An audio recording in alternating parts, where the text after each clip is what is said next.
Nankana Sahib DPO Ismail खाड़क की हिदायत पर शराब फरोशी के खिलाफ क्रैकडाउन जारी। तर्जुमा ननकाना पुलिस थाना मंडी फैजाबाद पुलिस ने शराब फरोश शौकत मसीह को स्नैप चेकिंग के दौरान रंगे हाथों गिरफ्तार कर लिया।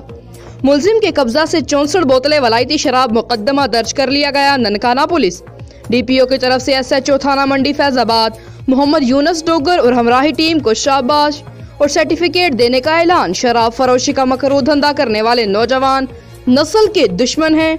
डीपीओ इस्माइल रहमान खाड़क जिला भर से शराब फरोशी का खात्मा मेरा मिशन है। डीपीओ इस्माइल खाड़क। रिपोर्ट महर अब्दुल गफूर मोड़ खुंडा ननकाना साहिब।